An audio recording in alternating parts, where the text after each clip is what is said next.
That being said, on my end, I've been cosplaying for 8 years this year. It'll be 8 years this July that I've been cosplaying, and it's been wonderful just seeing how the community has grown, how progressive it's been, and embracing of all walks of life and being very diverse. But with you guys, I'd like to introduce every single one of our panelists here. I have Chad Hatter. Please hold your applause. Stop. Jordan Kate Munn. Theo Tiedemann. Tyler Morgenstern. And Liz Cobb. Now, for each of you guys can each briefly tell me how you all got started in the world of cosplay. What was your gateway cosplay into this realm, or what inspired you to get into cosplay? How long have you been doing it too? Sorry. Oh, sorry. So I've been cosplaying since I was a child, before it really had a name, back when I just liked being characters that I thought were cool. I don't remember what the first one was, but the first one that really opened up the world of Southern California cosplay to me was my Mad Hatter costume in 2010, the Johnny Depp Hatter. That was the one that kind of like launched the rocket, and it's because of that costume that I ended up moving to Los Angeles from Colorado. So, awesome. Short and sweet. I learned that people went to conventions and dressed up when I was 14, and it blew my mind. And when I was 17, I made my first one, which was sort of Jack from Jack and Daxter, Jack 2, so I guess video games is my answer. I've been cosplaying for about 6 or 7 years now. The one that really got everything going is Tony Stark. And I sort of got started in cosplay people that I met just going to conventions, dragged me into it. Here we are. Nice. I'm another one of those people that just never stopped playing dress up. It just became, where's the next place that it's acceptable to do this? Like, go from Halloween, one of my favorite Halloween costumes. My mom took a leather miniskirt and stitched together a Catwoman mask for me, and then I did a really bad tuxedo mask for a Halloween one year, and then in 1998, PBS aired Cats the Musical. Such a hot topic right now. I don't want to interrupt, but can I just say that I had a VHS of that I recorded. Oh yes, oh no. The night that it aired. We wore it out. And my entire family ended up cosplaying from the musical. My mom was Jenny Annie Dots, I was Bob Ballerina, and McCavity another year. My cousin did both Demeter and Mistopheles. And then, it was just kind of like, okay, now what next? And found conventions, came up here to Los Angeles where there's so many opportunities. There's cosplay bars now. There's just every opportunity to dress up, and so I just kept doing it. I've been cosplaying for about 12 years now. I was a theater kid that grew up in San Diego. Holy crap! So, how are you still living? And I was also a huge nerd. And so about the time I got 14, and my birthday's in July. So you can kind of piece it together what happened. But when I was about 14, I noticed, none of my friends are available for my birthday. Why is this? They're going to Comic-Con. Okay, let me check this out. And then I went one year and I was like, this is cool and dumb, I want to do it. And so then I wore a Doctor Who cosplay, and I was Robin from DC Universe as well. And then the first time I got really into it was when I was 16, so that was a year later.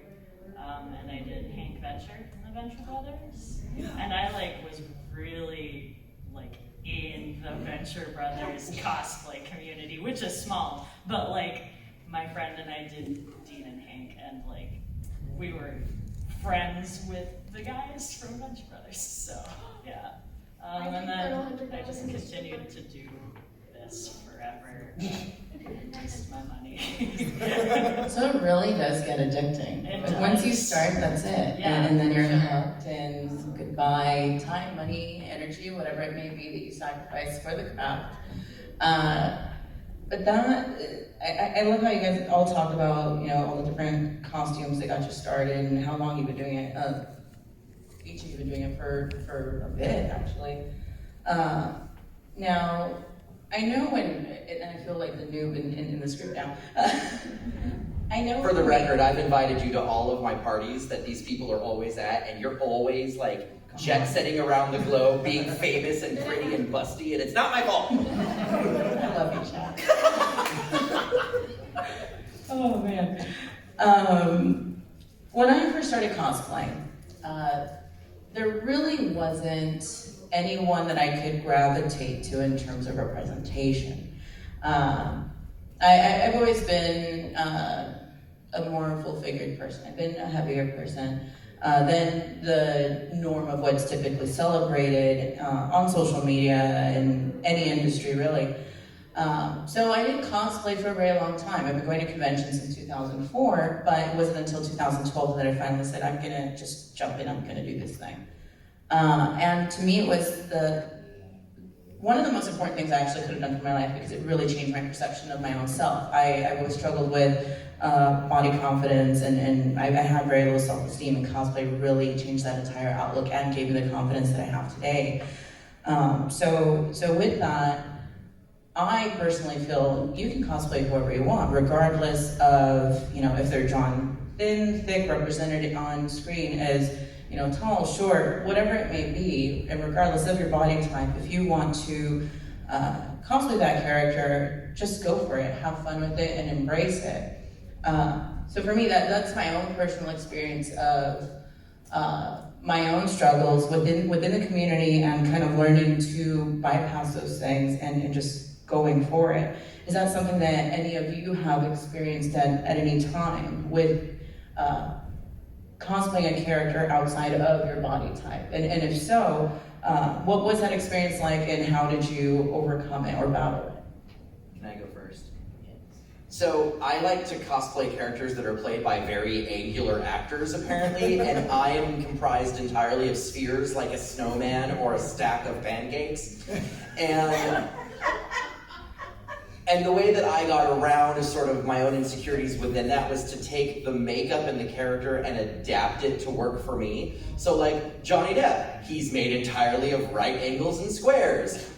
So he's like a Rubik's Cube, and I'm sort of like a stack of oranges. And so what I did was I took the makeup for the Hatter and tweaked it to match my own facial shape. And in doing so, it doesn't look weird, it doesn't look out of place, and no one has ever questioned it, and no one has ever walked up to me and said, hey, you got the makeup wrong, even though technically I did, but because it's adapted to my facial features, you can't tell, you know? So that was sort of that was one little thing that I did to sort of get around that, even though I really don't think it matters. I think if you have a hunchback, you should just throw glitter on it and go dancing, so.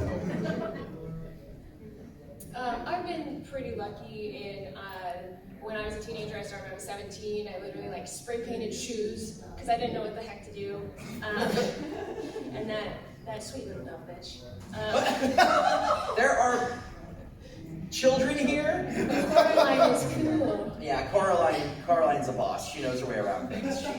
Continue. But I never thought about it. I always wanted to go for it. I'm in the cosplay community, but I don't delve deep. I don't ask people like, what do you think of this? I like it, so I'm happy, I'm fine. The most pushback I ever got was, why do you want to be Darth Talon? Because she's evil? Which is weird, but I don't care. And I just know what the answer was. The answer was simply, I was looking for strong women. I wasn't good at protecting my own boundaries at the time, and so I was only drawn to strong women. And I still am, but now I know why. And a lot of evil women are really strong and sure of themselves, and I like them for that. Well, that's all.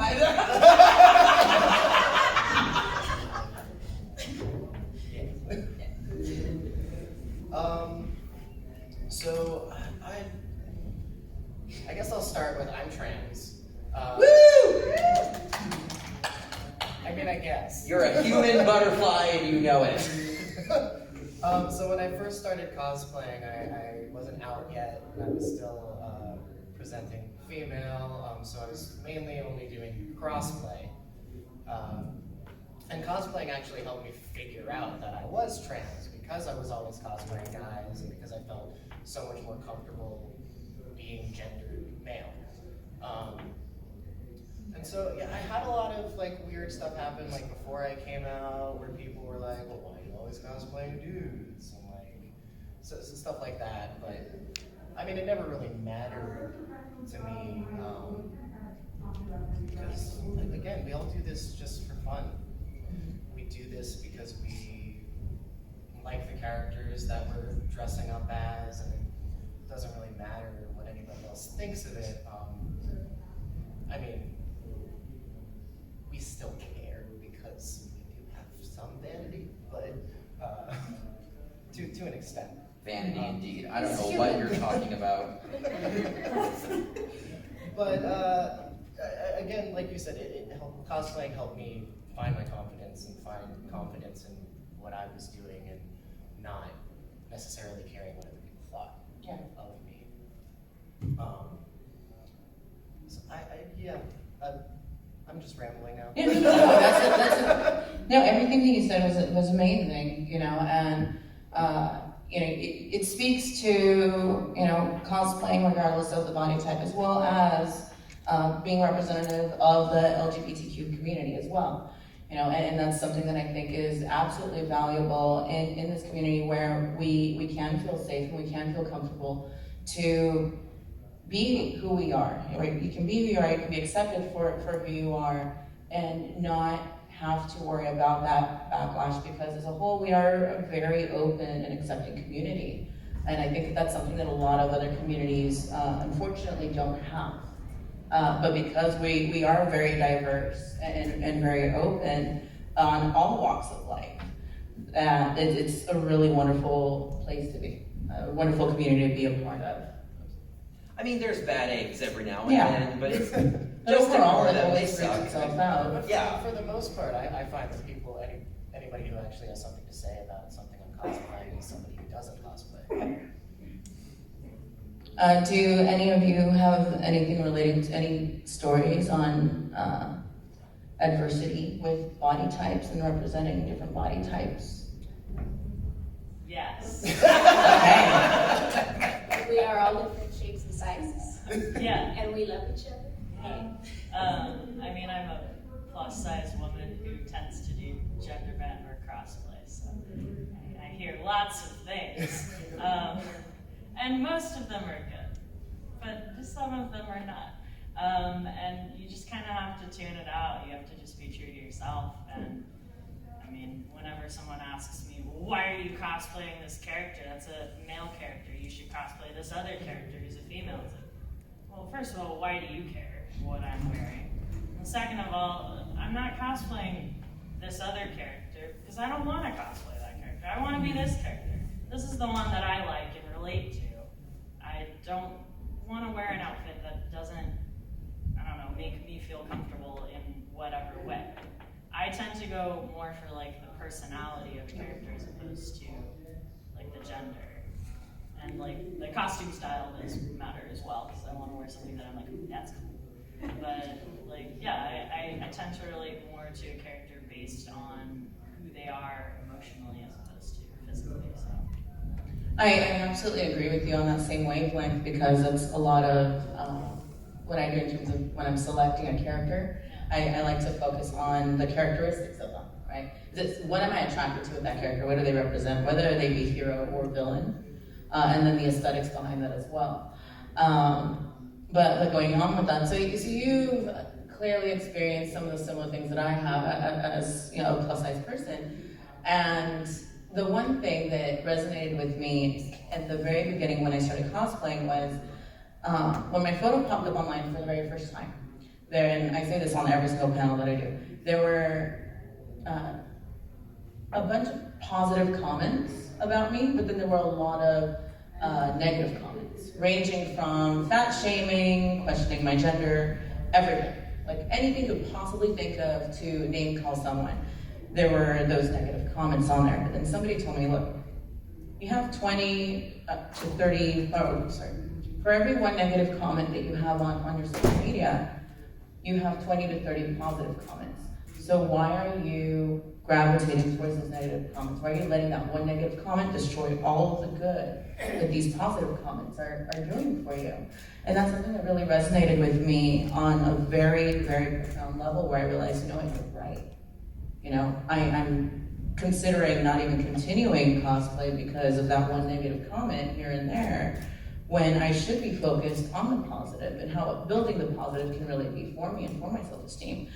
And after that, I just kind of focused on shifting that outlook to where I, you know, paid attention to the positive ones, rooted out the bad ones, and realized that, you know what, these are people online, I'm not gonna see them.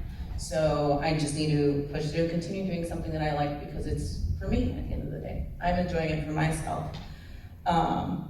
And then also, real quickly, as it relates to anything, body type, skin color, whatever age, when you go walking down the convention center, Artist Alley, anywhere there, you'll see so many different artists that are representing all different types, either, you know, whether it be different skin colors, age. We have actually just a lot of really cool resources in the community, whether there's a company out here, Quince, I think it's called. They were on the previous panel, really great for Latin American comics and things like that. But there's representation on so many different levels, and because of that, if you feel like there's something that you can't identify with, because it's not out there, chances are in the culture that we live in now, it's either being made, or you can find it at the con, or you can talk to any of these wonderful people here on the panel as well to discuss those different things. And we have resources that we can help you reach out to different people. But just like, you know, we hear fat shaming and things like that, you also hear the same thing with the other end of the spectrum. You know, if someone looks model-esque, thin, or whatever, and fits that ideal mold, you know what, they also have to struggle and deal with the same exact thing, where people say, oh, you can't do this thing because you're too thin, or you're not curvy enough, or whatever it may be. So we need to be sensitive to all types of shaming, because it does happen to everybody. Now with skin color, I did touch on that a little bit. I'm Latin American, I'm brown. And there wasn't really that representation either for me, or people would tell me you can only cosplay characters that are of Latin American descent. You can't be a white character, you can't be a black character, you can't be any of these other characters. You can't be an Asian character, you have to be Latin American. And I felt, you know what?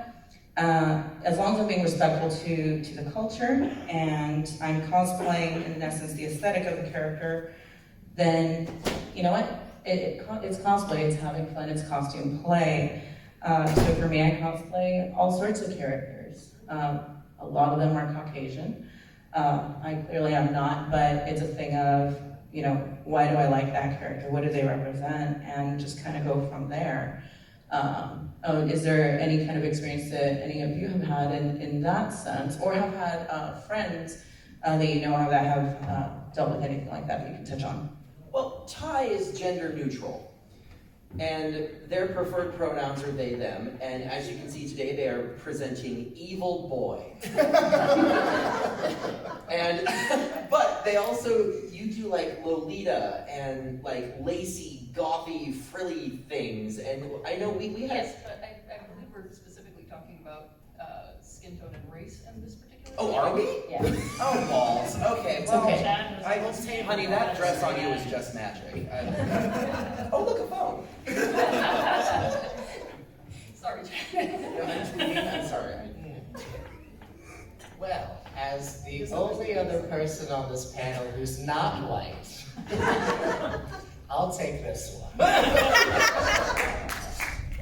For the record, I had a really good point where I was going. I misunderstood the assignment. I'm sorry. Typical white guy, just coming in and taking everything. POCs, Chad. Hella traffic. Is this appropriation?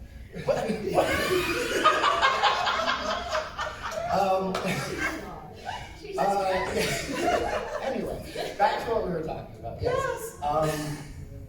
So I'm Asian, if you couldn't tell by the fact that my eyes disappear. Who told you? And I've had a lot of people like comment on my costumes on Instagram or whatever, or Facebook or anything, and just be like, oh, you would look really good as this Asian character. Or why don't you cosplay this Asian character? Or hey, that's a really nice Asian Tony Stark. And so,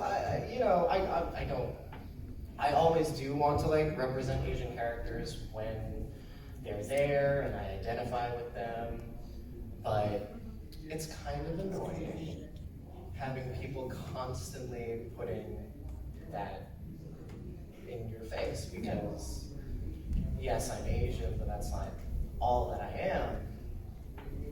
And I'm sure you've had some experience with that as well. Yeah, definitely. One example I give is at New York Comic Con. We were doing this very same panel, and we had a very diverse group of individuals on the panel, and we got on the topic, the same thing, skin color.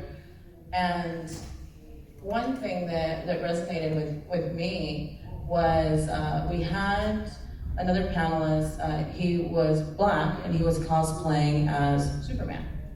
And he said something that it really impacted me, how when he cosplays, like he is Superman. He's that character. He's not the black Superman, and then he rambled off a bunch of things like, like Ivy, you're not the Latina Wonder Woman, you're not identifying by your skin color and saying you're this version of that character. You are that character. There's no need for the qualifier. Exactly. You're not any of those things. You represent that character. That's who you are, right? You are Clark Kent. You are Kal-El.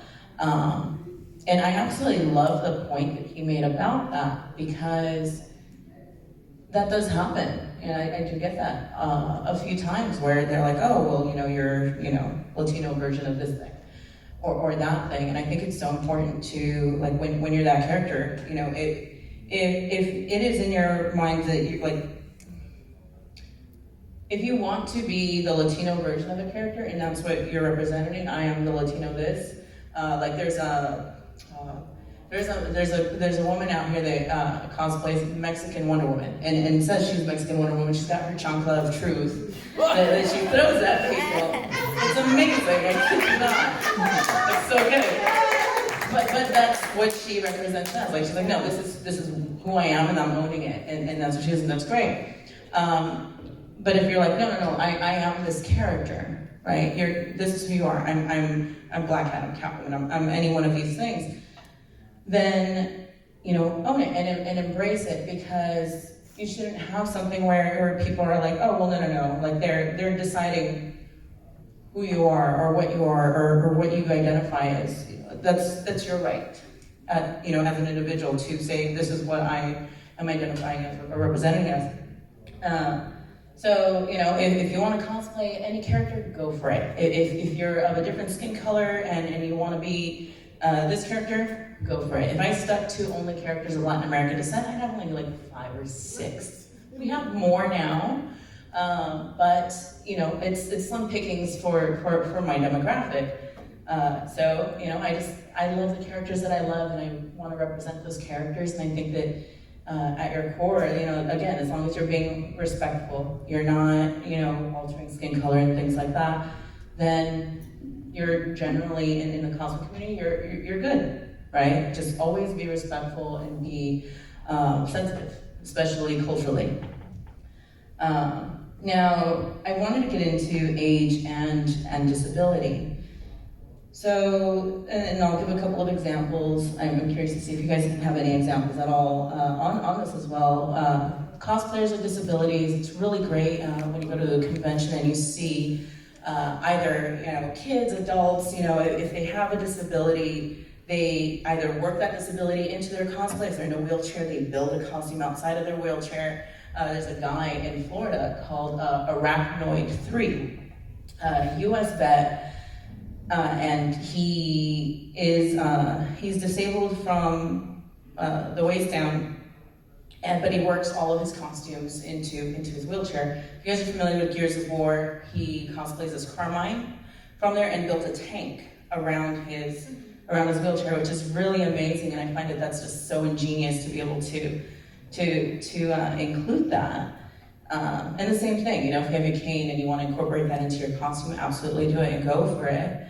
And what about you guys? Have you seen anyone that cosplays or utilizes their disability or pushes past the boundary of age, either being younger or older within the cosplay community? There's a girl that I see on Instagram from time to time who's in a wheelchair who always finds a way to build the wheelchair into her outfit. And she did Maleficent from Once Upon a Time and made her wheelchair into a throne. She replicated the throne from the show. And the way that the photographs were taken, you couldn't even tell that it was a wheelchair, which of course was not the point of it, but it still just looked really cool. But the greatest picture that I ever saw of her, she went to Broadway Con in New York and she cosplayed as the character of Nessa Rose from the musical Wicked, who is in a wheelchair. And the look on her face in every single photo, she was just like, yes. At last. It was like the most smug positivity I've ever seen in my life. And it was just, it gives me the goosebumps just thinking about it. And that was really, that was just something I have seen that really, I thought was cool. That is wonderful. My story is less wonderful, but I like it. I saw last year at the Ren Fair a woman easily in her 60s wearing very little and a chainmail bra. And I look up to her and think about her often and can't wait to be like that. In your 60s wearing a chainmail bra? Because that's when I'll be able to afford one. And,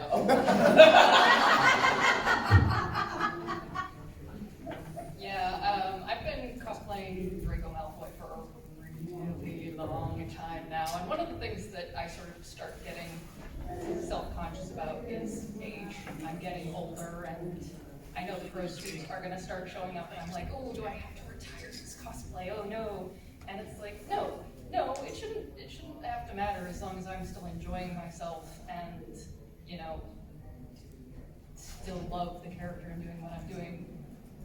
But those insecurities, they do creep up on you, and it's like, oh, and even outside of that, you always get, especially outsiders, because people in the cosplay community generally know what's up and that we're all just having fun and we're gonna do our thing. But the people who are outside that are like, when are you gonna stop playing dress up? Like, Never! Yeah. Never. And there's actually a really good whole group for that, the Cosplay Over 30.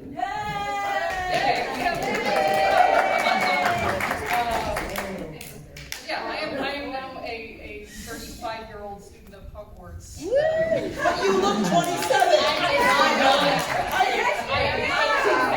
I went to their house once and they don't have a bed, it's just a giant Tupperware container. What? I'm kidding. The joke Keeps is, the freshness. Have you seen that episode of Erie, Indiana? yes! Because we're both old enough to have been alive when it was on TV, so.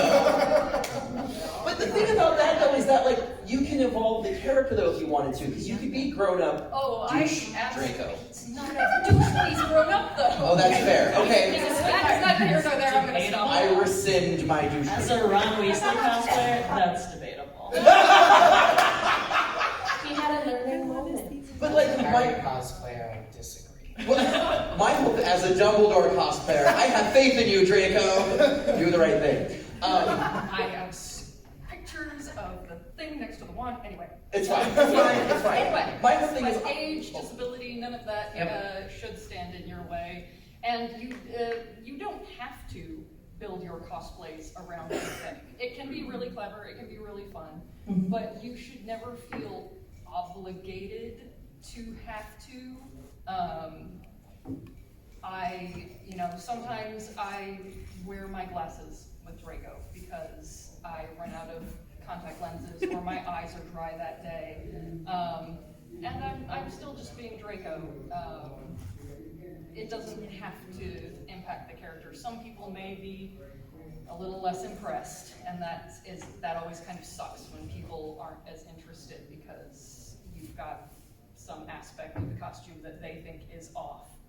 But that's on them, and I'm hijacking your panel. So the thing about that you so brilliantly segued into is it's important to be an ally to everyone. This is relevant. I promise it's relevant, and I will cease the hijackery.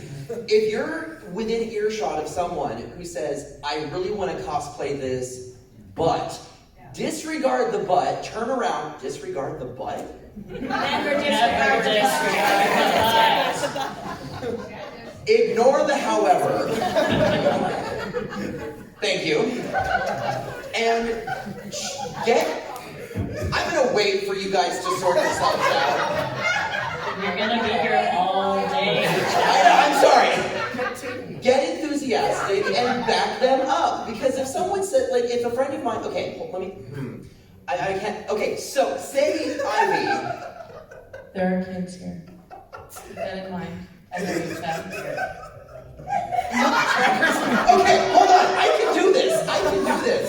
G-rated panel. If Ivy was to say, "I really want to cosplay Captain Marvel, but I feel like I don't really look enough like the character," I would whip around and I would say, "Ivy, you are one of the strongest women I know." And I have, even when you're not around. I'm like, I'll text Liz at 3 a.m. Ivy is the strongest woman I know. And I won't respond. Yeah. But like, show your enthusiasm and say, disregard whatever their insecurities are and embrace them doing it, because half the time when we have these insecurities, if all it takes is one person to turn the tide of opinion, that's all it takes. And it doesn't matter what you look like or what you're shaped like or how old you are. If you want to cosplay a character within reason, do it. Like, because there are some, the internet is a creepy place. But the point is, disregard the however, I'm going to put that on a shirt, and bolster people whether they're your friends or not. If someone wants to do a costume, tell them to do it. There's no reason not to. And if someone has a problem with something you're dressed as, that is their problem. Yes, I don't look like Benadryl Cootersnooch, but I'm going to dress up like Doctor Strange anyway. Okay, I'm done hijacking the panel. That was beautifully said up until that last point. It was well put, and it's very true. You know, the whole point of cosplay is to have fun, costume play. If we take ourselves so seriously, where we can't do this, we can't do that, we limit our own ability as creatives to do any one of those things, and we're oppressing our own selves, you know. And at the end of the day, it's fun. It's having fun. Why are we so serious about it? And like what you said, yeah, absolutely. It is the other person's problem. It's not your problem. That was beautiful. I like that. That's so good. Yes, that was really good. You get a gold star. A lot of you talked about also doing gender bends, cosplay, and then also being part of the LGBTQ community. What can you guys talk about that? I know for me, I love cosplaying male characters, specifically villains are the ones I gravitate to. They are my favorite. Whether I do a gender bend and alter the costume to fit the female figure, or if I go more towards sticking towards more of a male physique. So can you guys, any of you, talk about those characters and also being part of the community?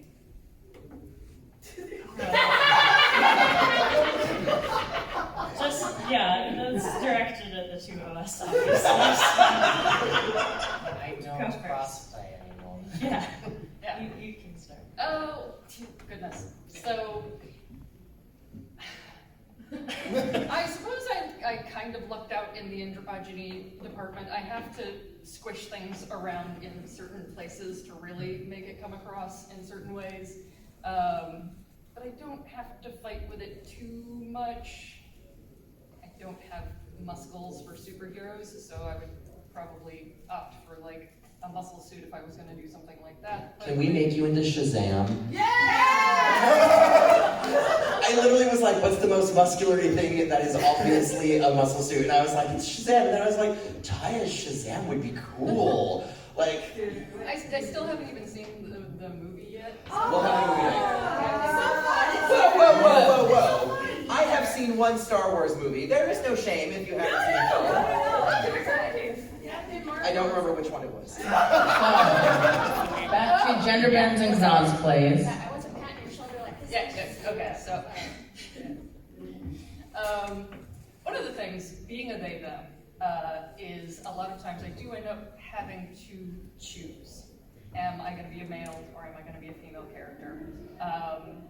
And one of the things that I run into is not a lot of choice that fits my actual gender. And I don't have a problem cosplaying outside of my gender identity, but I get really freaking excited when a character comes across. And She-Ra just recently brought out Double Trouble.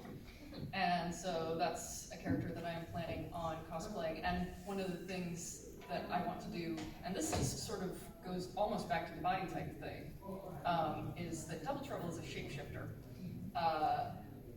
In their normal form, I'm not going to have to do too very much. But one of the characters that they shapeshift into is Flutterina, who's tiny, itty bitty, and I'm never going to be that shape. And one of the things I've been thinking about doing with that is creating a puppet to do the small character and have it with the Double Trouble behind. Just creative ways to represent both the character and to, not that I couldn't do Flutterina if I really wanted to and just be a very, very tall Flutterina, but just, again, playing with costuming and the creativity that we can do with these characters and that sort of thing. I will say though, just how tall you are, I googled Flutterina because I didn't know what they look like.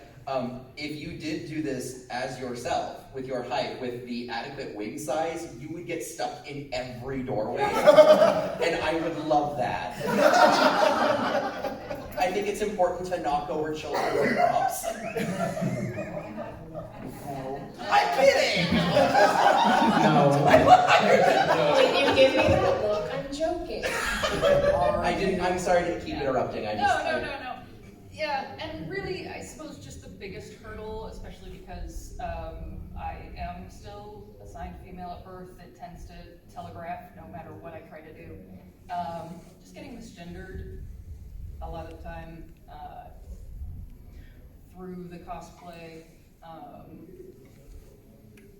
can be off-putting. It doesn't stop me from doing what I do, but it can kind of I mean, that's what it does. You know? Yeah. And I do have a question about that. If you do get misgendered, how would you educate somebody on how to properly identify you so that they don't do that to the next person? Unfortunately, Like, what is some advice you can give? Especially with being non-binary, there isn't a way non-binary looks. Like, the person is likely going to have to tell you. Okay.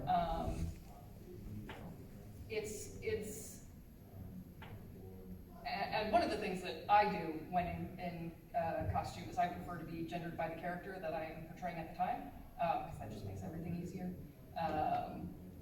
But it really only becomes a problem for me with people that I know already, and it almost happened in the security line today. I got called sir as I was going through, hunky-dory, and then I opened my mouth and I started talking. I don't have a particularly masculine voice. So the guy was like, all of a sudden, and I'm just like, don't do it.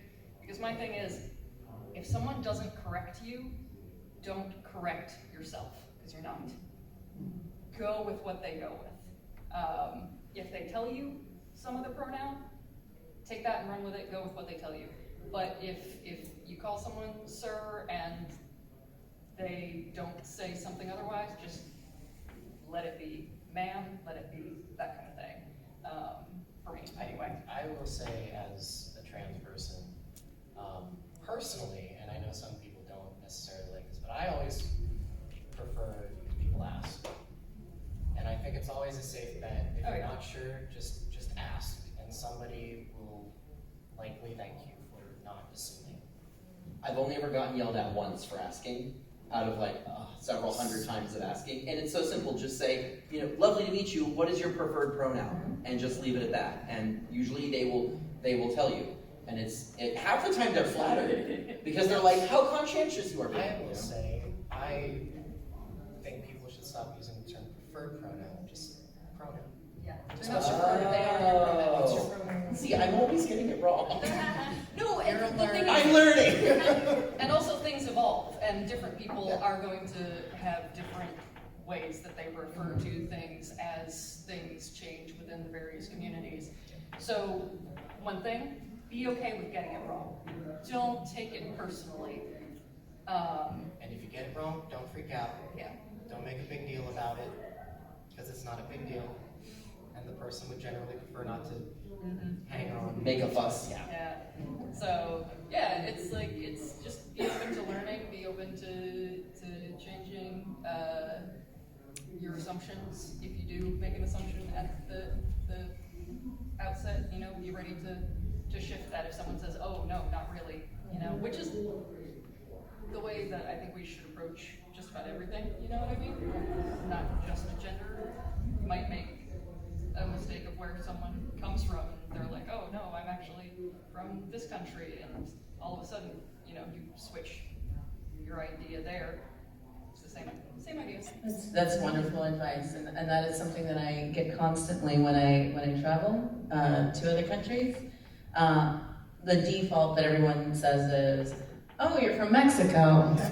"No, I'm from the U.S." "Oh, no, but you're from Mexico." Like, "No, I was born here, I'm American. But my dad is Mexican and my mother's Ecuadorian." "Oh, so you speak Mexican?" "I speak Spanish." Where is the person that said this to you, Barry? I was on my trip to London. Oh no, not the Brits! Damn it! But it was just one person, right? But in line with what you were saying, yeah, it's a good idea to educate others. If you have the opportunity to educate someone, whether it be like what we've been talking about, cosplaying, regardless of anything that anyone tries to put a boundary on, ask, educate yourself, learn, move forward, be progressive. So that being said, we don't have a lot of time left. We have, I think, maybe 5 or 7 minutes before they come and kick us out. Do any of you have any questions you would love to ask any of our awesome panelists today? Okay, so my question is, as a person who's been casually cosplaying, moved up from a t-shirt, it's been interesting to do the casual cosplay in a work environment. How many of you have done that? Where, the space shuttle came through here, and I was like, with my Star Trek pins everywhere, and that was like my casual cosplay, and I can't tell you how many people did not recognize it, but then every now and then I see somebody smile at me or something. And this is before the age of social media. So my question is for you really is, how much cosplay do you do on different levels? Because like I said, I moved up from the t-shirt cosplay and now I'm doing regular things, so, I'm insufferable, and I'm incapable of doing anything simple. This is true. Wrong person to ask. Right, yeah, this is not. But I will say, is going back to what you mentioned about cosplay in the workplace, I've been very fortunate to always have a job where, on Halloween, I could go full Mad Hatter or Doctor Strange or even this, and people get the biggest kick out of it. And the weird thing is there really aren't any rules about where you can and can't wear costumes by and large. Most of the time it's just a stigma that we place on ourselves, like, oh, I probably shouldn't do this. That being said, if it's Halloween and you go to work dressed up, bring a change of clothes just in case they ask you to change. But I just wanted to say that little thing because I've never done anything casual in my life. I mean, I wear like 80% of my cosplay clothing just every day. Because it's just clothes. Yeah, I've got everything from over the top. One of my favorite things to do back when I worked at a vintage clothing store is I would wear all of this except the robe and like the wig and kind of thing, and people would just tell me, "Oh, you look very Oxford." Hogwarts. No idea, because it's not the jump out loud red and gold of Gryffindor. Nobody noticed. It was hilarious. I tend not to wear my cosplays to work because I work in an office. But if it's something that like I have a t-shirt for as the cosplay, like probably the one that I wear the most right now is I have Dustin from season 3 of Stranger Things. And so I wear his camp t-shirt all the time because it's just in my current t-shirt circulation. So things like that I do wear like to the office or like out in public, but the majority of my cosplay stuff stays on the cosplay side of my closet. So Yes, I should have clarified that 80% of cosplay that I wear every day it's just normal clothes. are not generally the thing, like they're not like the big things. Yeah. But one of my favorite things about Tony Stark is that all of his outfits are just like t-shirts, Yeah. and pants, Yeah.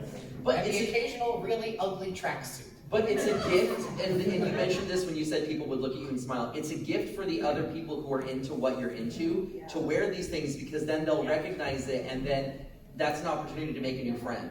You know, and it's whenever someone says, this is off topic, but whenever someone says, oh, I don't want to cosplay that, it's too obscure, no one will get it. Okay, well, first of all, don't cosplay for other people. Do it for yourself. But second of all, the thing I always say is, do it anyway because the people who are going to get it will be so jazzed that you're doing it. There's always going to be one person. There's always going to be at least one person who gets it, and it's just, yeah, like we did Mystery Men.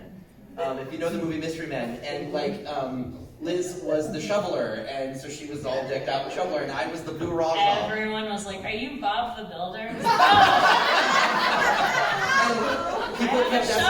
People asked me if I was the love guru, and I was like, no, because I was in a turban. But the people who got it flipped out. They were so excited. People were so excited. Yes. That one guy that one day was so happy. Yeah. And also, It's alright, just as long as it's work appropriate or whatever the situation is appropriate. If you're at a child's birthday, maybe not a bikini, but just situationally appropriate, wear what you want. Yeah. Also, obscure cosplay can be a really good excuse to pull more people into your obscure fandom. Tell them about the thing. This is very true.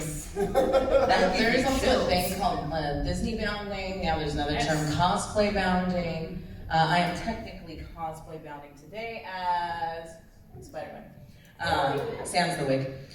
But for me, it's a great way of celebrating my fandom while also being very comfortable. I'm sorry, I wanted to see how it was made. Ask Katie. A lot of times the complexity of my cosplay is based on the amount of energy I have for that day. I do have stuff that has like armor pieces and horns and stuff like that. But if I'm not feeling up to putting all of it on, then yeah, I'm gonna go for the more casual, stuff that's mostly just clothes sort of cosplay. And it can be really nice to have that range instead of, always having like a million pieces that you have to stuff into a suitcase and drag to a convention. You're just like, I'm just gonna throw on the jumper and robe today and call it good. I think we have time for one more question. If there's anyone with a question back there. How soon do you all get dressed up? Like, I decided to dress up like this, and I decided to take the bus, so I just took the bus, which was really fun because people just suddenly start talking to you. I'm just curious, like, do you get dressed up before you leave the house? Do you wait till you get to the event? That's amazing. That's really cool. Real quick experience. Seriously, like that's so awesome. Because now you have really, really cool stories on being on the bus. I did LA Comic Con a few years back where I was Sally from Nightmare Before Christmas. So my skin was a different color because, you know, she's like that dead color body paint. I had the wig, the different colored contacts. I was driving home and I didn't remove any of this. And I pulled into a drive-thru. That was fun. but I find those experiences are really, really comical. And actually, didn't you guys just drive here with horns sticking out? So I was gonna mention that. That just happened today, right? this is the greatest thing I've ever seen in my life. So tell them what you did this morning. Okay, I did what you shouldn't do. I drove with my horns on, but luckily I just had to drive at a very short distance to grab a bag and then drive it back and park it. I had to open my sunroof. And he has pictures. So I come out of the hotel and I'm like, where is Jordan? And I see this SUV with horns sticking out of the top. And I was like, that is the greatest thing I've ever seen. And when she went to go park her car, she was like, why don't you just hop in and ride with me? And I was like, okay. So I climb in and I stick my horns out the top and I'm like, cool. And then I look in front and there's a small group of tourists and they're all just like, Good job with horns on. I've done it before. Just don't. but Do as we say, not as we do. it was marvelous for what it was because it was just, Yeah, so I dress up when I have to. I rolled out of bed, threw on my costume and makeup, and then this would have sat on my seat if I had to drive a long distance. Other than that, I usually try and just be done and just go and not have to worry about anything, but a lot of people change in their car when they park, stuff like that. You had a question real quick. I'm trying to see if I can get to yours before they kick us out. Yeah, so how do you know to stay within being appropriate and being respectful to the culture? Because, for example, I mean, I'm a big wrestling fan, but I'm not going to cosplay as like Kofi Kingston. And I mean, I love Black Panther, but I don't feel comfortable going out cosplaying that person. And I loved how you talked about how this black man did Superman. I think that's wonderful. I think it's great. So how do you stay respectful, stay relevant, stay appropriate? I feel, well, always reach out to, if it's a character that is a person of color, always reach out to someone you know that is that person of color from whatever character you're being, because it's best to find out from the source if that would be deemed offensive or not, right? So anytime I've cosplayed a character outside of my color that, I've cosplayed Storm, right? She's African. But I feel like when I talk to my friend, they're like, well, you obviously wouldn't want to change your skin color. And I think that's the general line right there. Don't change your skin color. If it's a real, living and existing skin color, you're not going to change it because now you're insulting, an entire ethnic background, race, and you don't want to do that, right? So always be respectful, always ask, research, get inputs and opinions before doing it. Like I said, I don't have a lot of options. I love Storm, she's one of my favorite characters. So I cosplayed her, and I stuck to the color palette. I did the costume the way that she had her costume in a specific art reference that I saw. I had the white wig for her hair, but that's where that line ends, right? Okay, costume, hair, I'm not messing with my skin color. Because you know what, I can still be that character. I don't have to change my skin color to represent that character. Does that make sense? Yes. I will But always also ask. say, just past skin tone and all of that. I've seen some people cosplaying Asian characters or enemy characters and taking their eyes back. Don't do that either. Yeah. just don't Change your physical appearance. unless the physical In that appearance way. is fictional, like Jordan does the Wicked Witch of the West. Yes. Oh, yeah, no, Yeah. That's a big Skin colors that don't difference. exist. Yeah. She's dead. That's not real. If you're saying real life ethnic background, do not change your appearance to match. Yeah. Google. Don't go with just one opinion. Read multiple points of view from the people who are actually in that culture. Don't just listen to the echo chamber of your own ethnicity or, the predominant. Always do your research. pay attention to, is this something that is sacred versus something that's just a cultural norm? Because you can definitely be very, yes, if it is sacred and it is reserved as a sacred thing to that culture, don't mess with it. Is my general, again, Google, find other, find out the point of view of the people where it comes from, but when in doubt, don't mess with sacred stuff. Just be respectful that way. And if you're not sure if your character is coming across, do a flat lay of the costume, and if you can get the character coming through the flat lay, it will come through with you wearing it. Yeah, do your research. Yeah, as long as you are respectful to the culture and do your research and ask your friends and whatever you can do, as long as you've done that, you can be pretty confident in yourself that you're doing your best, because there will be people that no matter what, they will be upset at you because you aren't the right color. Absolutely. I model for a Japanese company sometimes. They put me in kimonos. I adore them. And I worry about putting it online because someone might be mad at me. Oh, you like the pretty kimono? Yeah. Japan loves their kimonos. They love anybody to wear their kimonos and all of that. And it doesn't even come from Japan. They took that from another culture because they loved it so much. On that note, my mic's dead. I believe it's fine. I can project, it's fine. We are out of time, but real quickly, where can we each find you on social media? You can find me on Instagram as Chad Hatter, all one word like Mad Hatter, but Chad Hatter. Very easy. Yeah, it's just my name on Instagram, Jordan Kate mine. Kate with K, mine with an M and a U and an N. Nancy Nancy.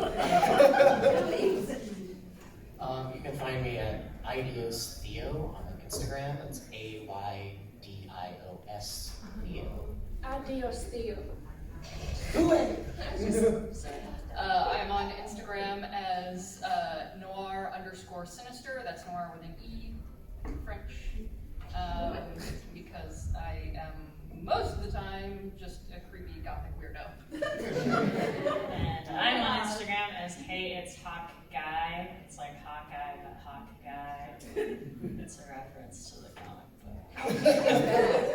And then you can find me under Ivy Doomkitty on all social media outlets. I'll also be downstairs on the convention floor in the social square. If you guys have any other questions, feel free to come down and ask. And thank you guys so much for being here. And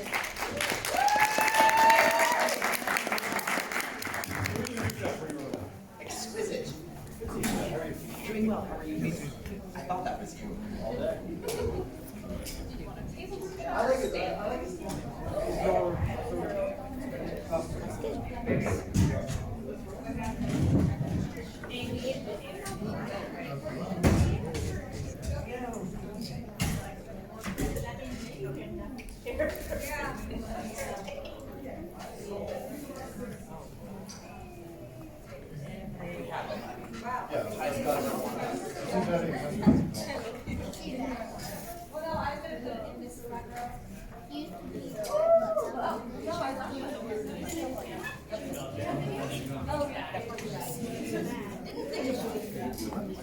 I desperately have to.